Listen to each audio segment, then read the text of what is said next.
So we're going. Okay.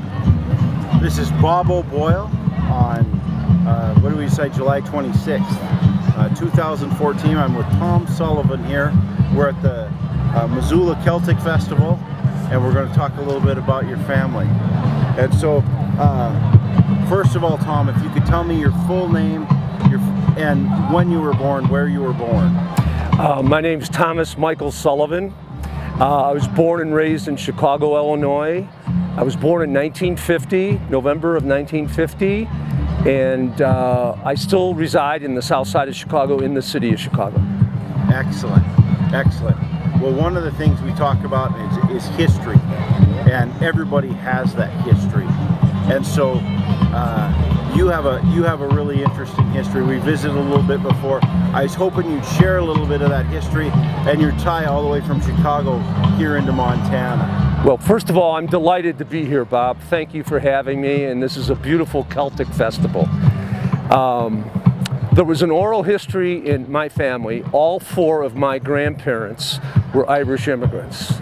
My mother's name was Nancy Rita Sullivan, McNulty, Nancy Rita McNulty, and her mother and father were Morris Joseph McNulty, and the maiden name of her mother was Annie Burke. Morris Joseph McNulty was from County Mayo, Foxford, and so was Annie Burke. I don't think they knew each other from the same town and village. They lived in certain villages. And there was an oral history that he was years older than my grandmother. Marcus Daly, founder of Anaconda Copper Company, since of his Irish roots, had flyers over in the west of Ireland needing employees here during the copper boom in the late 1800s. And my grandfather, Morris Joseph McNulty, was born in 1880, around that time, 1880. And he immigrated straight from Foxford, Mayo to Anaconda, Montana. And throughout the history, there was this oral history that he worked in Anaconda and Butte in the copper mines. And he got his citizenship papers here. And then he immigrated back to Chicago, took the train back to Chicago and met my Irish immigrant grandmother, Annie Burke, and had my mother as one of their children. They had 4 children. So I then have been over to Europe to my grandmother and grandfather's home place on my mother's side, and I've been to their places where they lived. And then my friend in Chicago, his son was a quarterback at Moscow, Idaho, and I had been to Europe 11 or 12 times, and that forced me to come out and see young Johnny Welsh play for the Idaho Vandals, and he was a really good quarterback and very good. So prior to the Washington State game every year, I would fly into Spokane, rent a car, and then tour through Montana.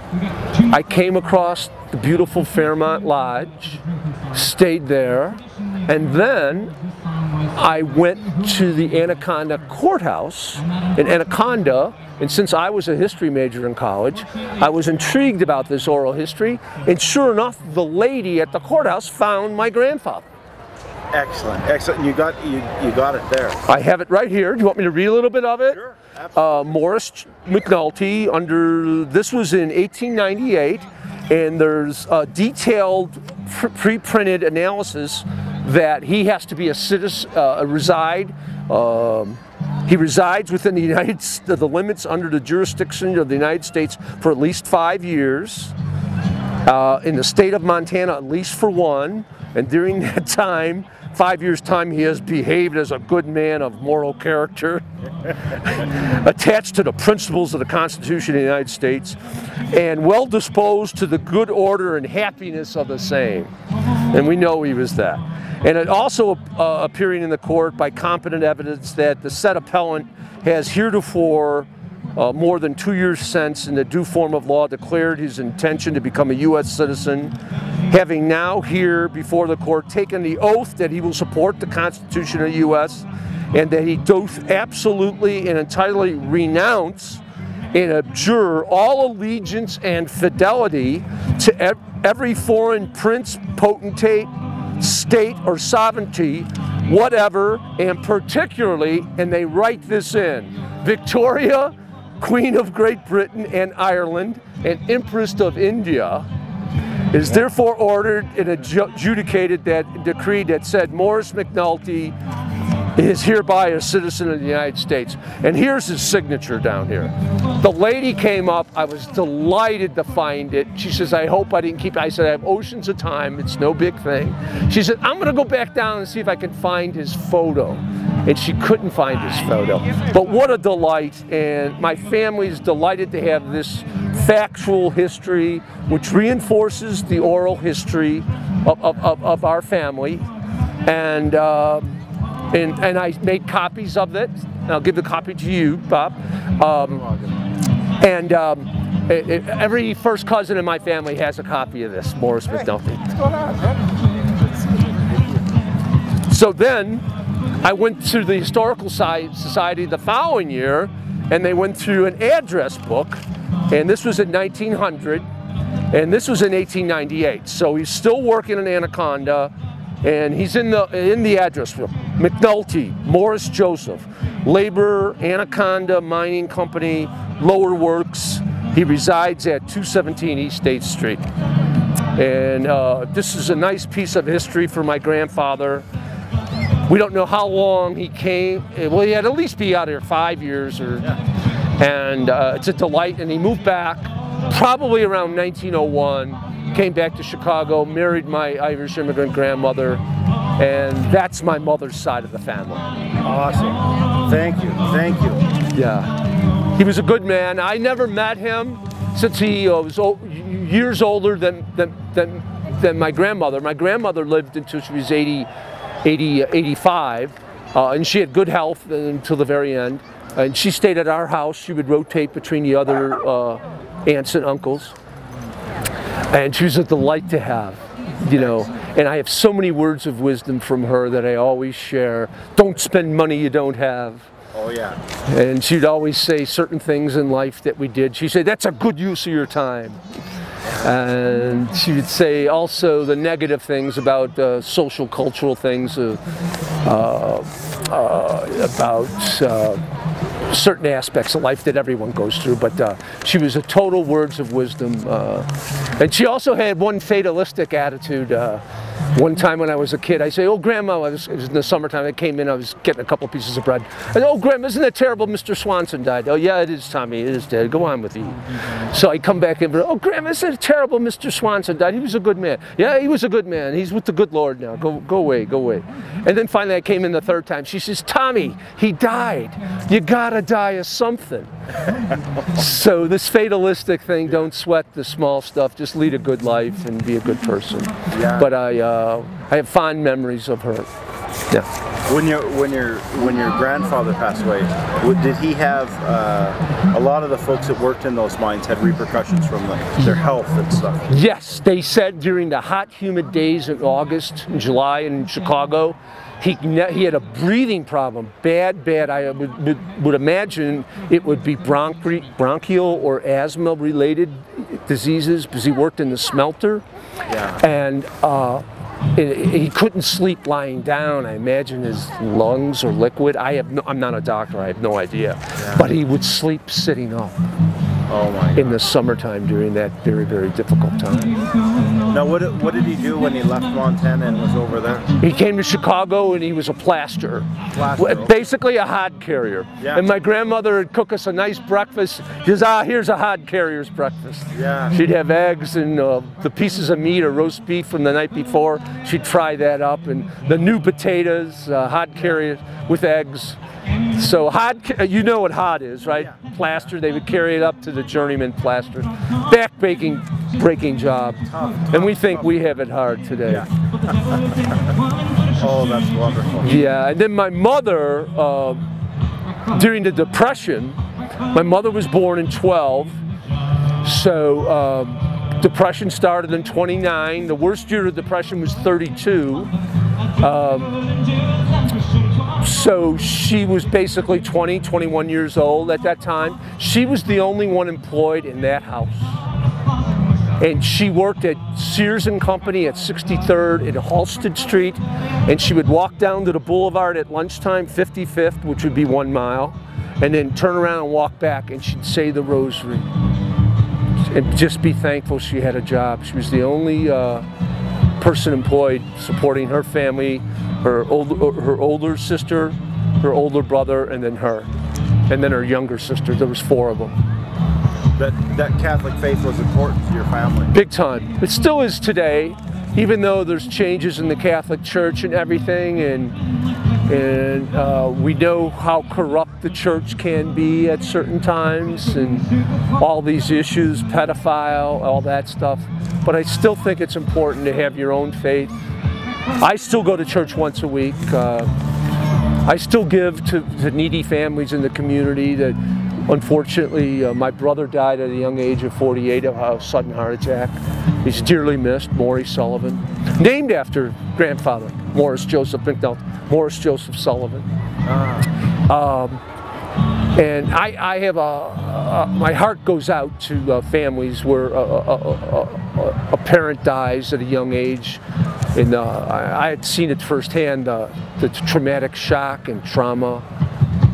As we all know, it's our time is time, and it happens, and we go through illnesses at a certain age. But at a young age, a sudden death is just terrifying. And the poor kids that have to suffer through it. My heart just bleeds for them. So I give a generous money blessing to those families as I can. And it's important to me to know where my money's going, and I know where it's going. But my faith is, I still have faith, and I believe in the power of prayer. It does guide me through a lot of turmoil that everyone has, conflict in life. Excellent. Yeah. Excellent. Well, when you think about being Irish, is there any particular stories or anything that jump out at you that remind you of that heritage? I would say the Irish community I grew up in, the big Irish families. I'm the youngest of 5, and we did not think our family that big of a family in our neighborhood. The McGurdy's had 8, the Mitchells had 10, the Kellys had 12, O'Callaghan's had 9. I mean, it was rare that the Corrigans had 7 or 8. This is just on my block in the south side of Chicago. And it was a real Irish Catholic neighborhood I grew up in, and it was sort of like an enclave. We had our own high school right there, and Little Flower High School, which I'm wearing here, still keeping my cred to my high school. It was a great experience. Go home for lunch. I lived 3/4 a block away. Nowadays, it's all this lockdown stuff. It's a shame, but we had high school basketball, football. We had a very good science program, a very good academic program, and just the whole pleasure of being secluded and sort of like cocooned from the adversity in the 60s and the turmoil going on in the 60s. So it was a nice enclave to grow up in. But my Irish heritage, I was an altar boy. I liked doing that. The only reason I wanted to do that was to get out of the Mercy nuns. Any excuse to be an altar boy, to go to a funeral mass, I could care less. And you had to sacrifice. You had to get up early in the summertime and be an altar boy for the priest in the summer. But it was well worth it to get out for a 10 o'clock funeral in mid-February. Yeah. And then you have to clean up and drag it off until lunchtime, so you miss a half a class. But the nuns were good. And every beating I received from a Mercy nun, I deserved.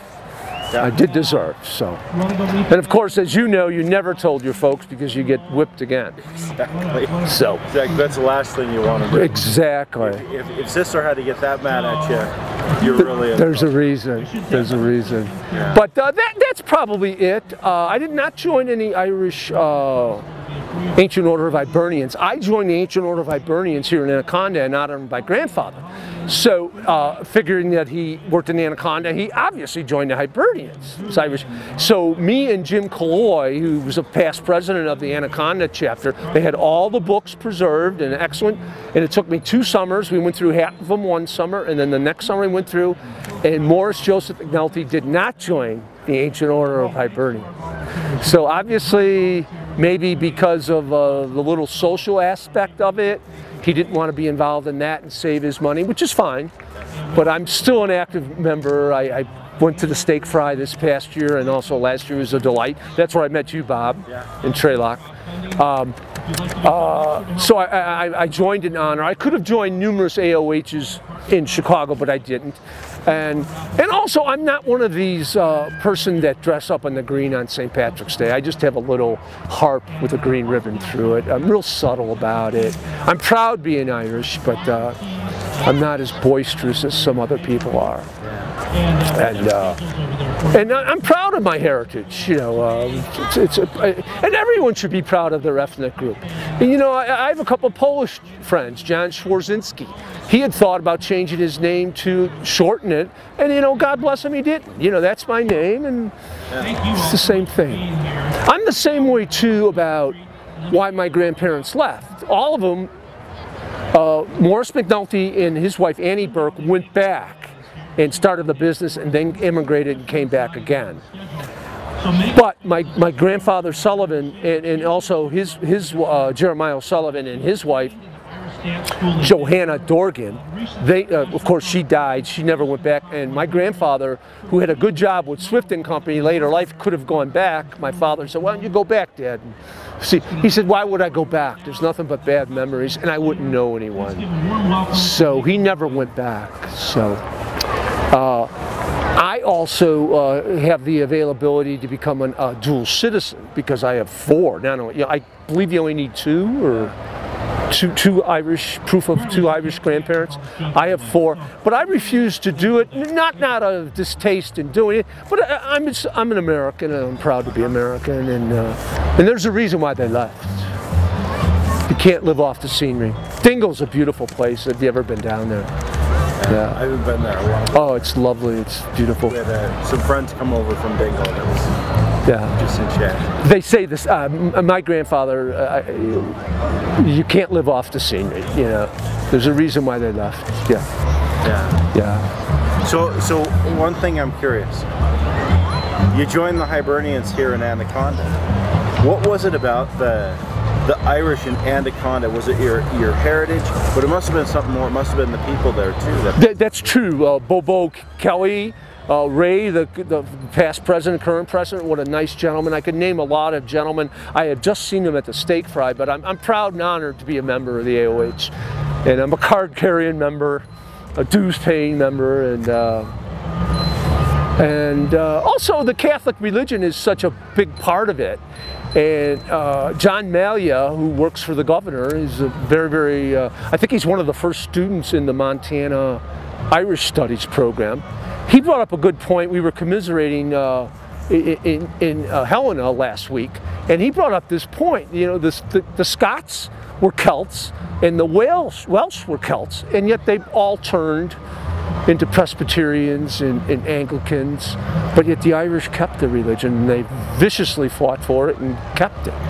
No matter what the church has become and morphed into, they should be a lot of pride in being associated with that they did keep their faith. Yeah. And also the fact that the rosary every Monday, we'd go to anniversary dates on my grandfather Morris McNulty's death. He died in August in 33 or 36, before my folks got married. And we always go to his mass down in St. Justin's Parish down in south side of Chicago and have donuts. But it was that big tradition of getting together, remembering the generation. Yeah. Excellent. Well, you've talked about this quite a bit. What does being Irish really mean to you? That heritage. You have friends that are Polish, you have friends that are this. When you boil it down to yourself, I know you said it's very important. What does that being Irish mean? Well, first of all, being social, friendly, accommodating. You're always helpful. You always help your neighbor. You do things for people. You contribute. As I told you, I think my Irish grandmother said, you don't want that kettle of fish knocking on your door.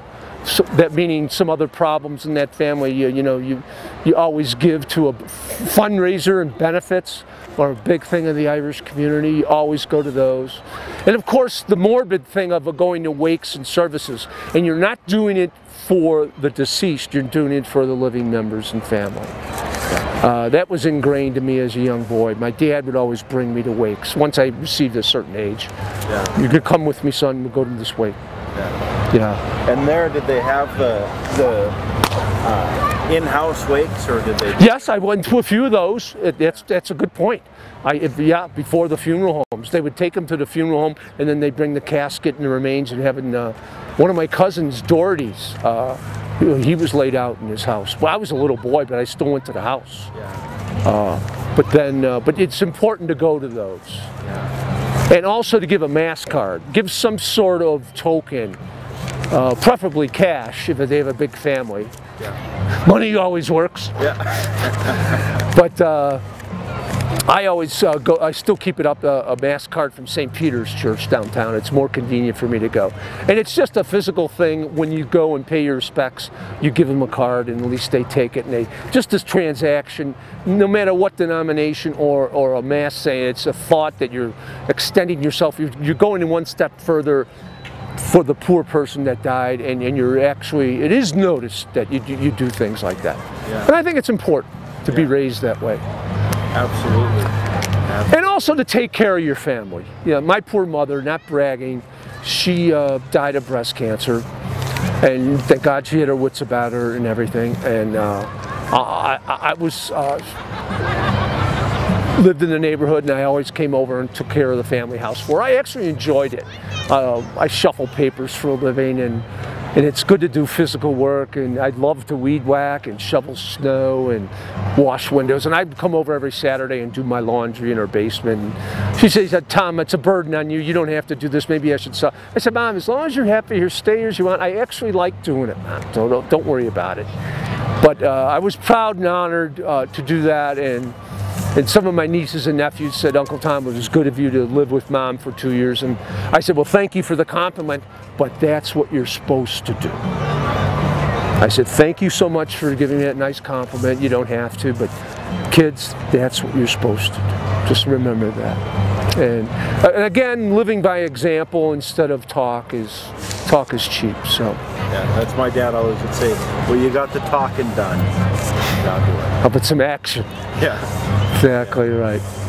So that's part of what's being meant to be Irish. And also the food.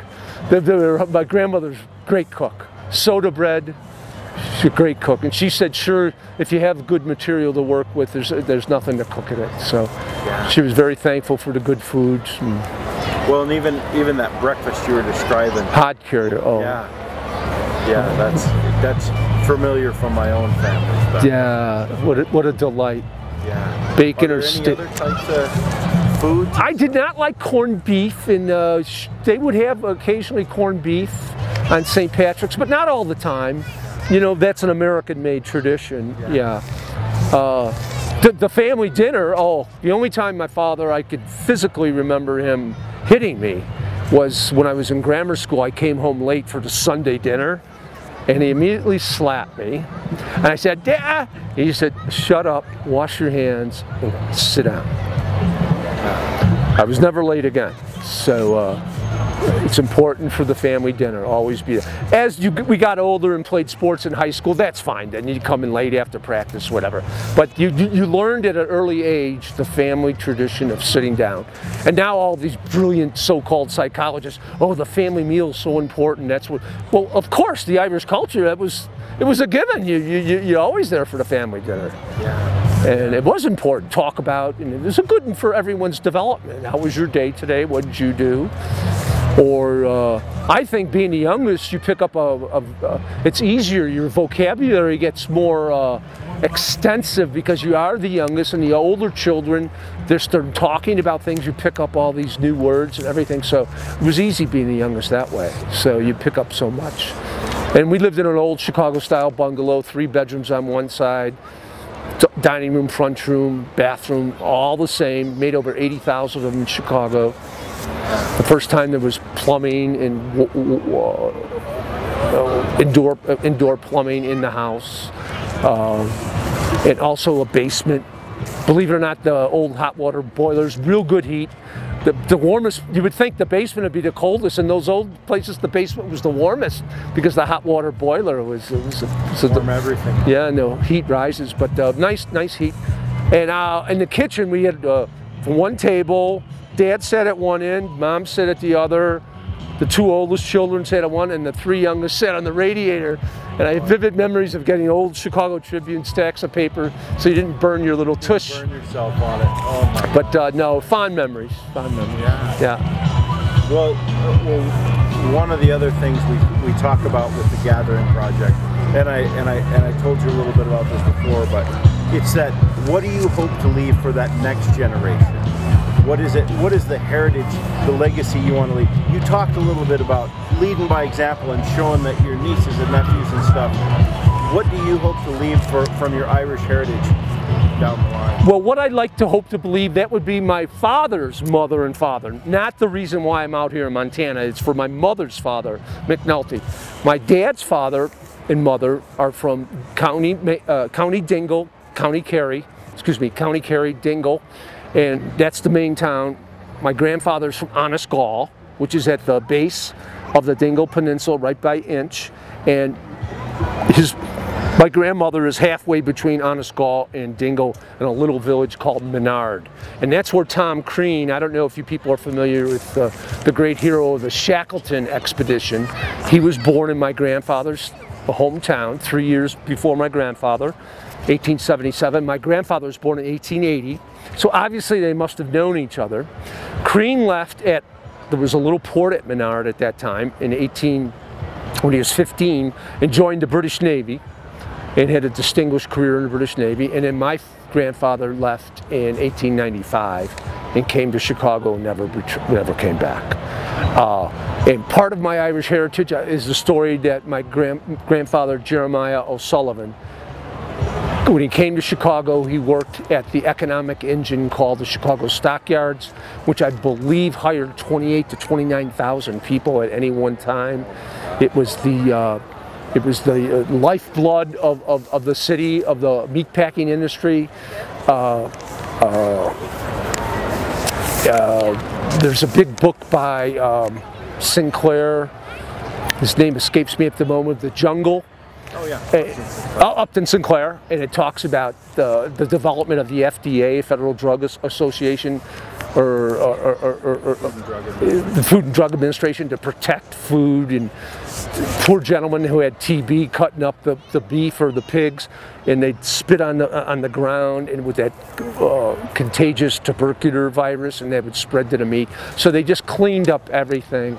And the run would come in from Kansas City and all points west, and it's come in the morning, very early morning, and it'd be done around 2 o'clock after they cleaned the herd. And my grandfather's first and only job was with Swift and Company, and he later on became a foreman manager at the lard refinery. And then later on, I took my mother and father and my brother Maury, before he got married. We went over to Ireland in '73. That was my second visit.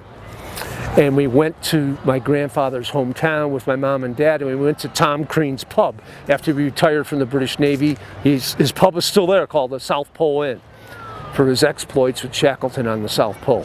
So we went in there and we met an old codger named Tom Main O'Donnell, and we sat down and we had a nice little session with him, and he said, Gerald Sullivan, to my father, he said, there wasn't a lad who left West Kerry that didn't have Jeremiah O'Sullivan's name in his pocket. And just to imagine that anxiety that was wiped away, that they would be conversing with them, that previous lads had left before, and they'd sleep in my grandfather's house on the South Winchester, 72nd and Winchester in Chicago, in his basement. He'd get him a job right off the get-go. You'd work. You'd have a wage and a starter job. You'd save your money, and then you'd move on to bricklaying or hod carrying or plastering. Just that anxiety, which would be wiped off their shoulders, I'm sure was a tremendous benefit for the poor lads leaving West Ireland. And I'm sure that was a big help. So that was ingrained at me at a young age. And also for those young lads not to screw it up. For the other lads, you know, bring Seamus Doherty over, but tell him to mind himself and be careful about it and don't be screwing us up. You have a lot of other lads that be following you on your way back to America. So it was a good way. But that's meant a lot to me, and I've learned that from my grandfather, hearing these stories that he helped everyone he could and thought nothing of it. And he lived with us before he died. He was a nice man, had arthritis.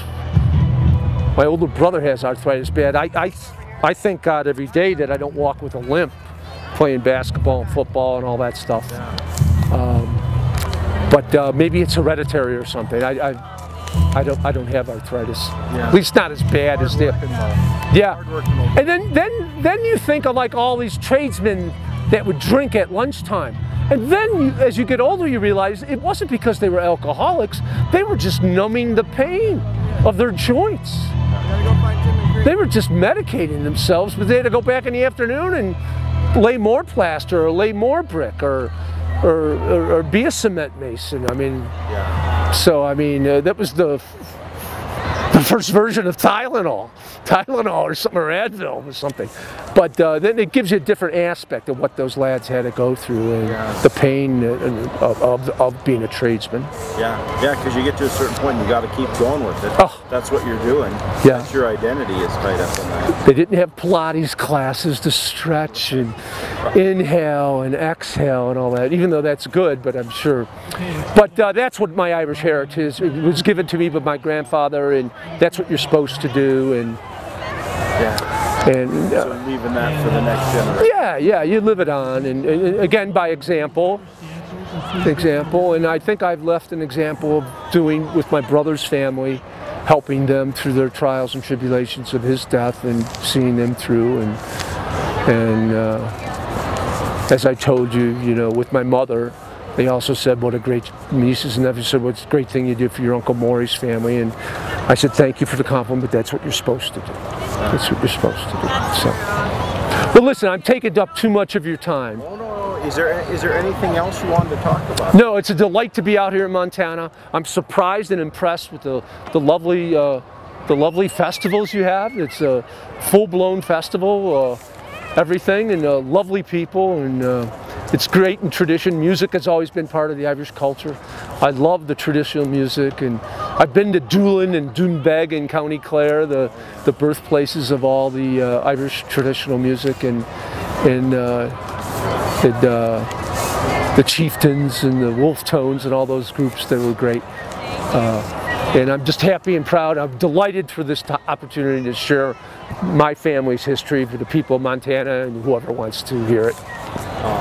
Thank you so much. Thanks, Bob. Thank you for your time. Thank you. Thank you. You and Treylock. Go to Marvel.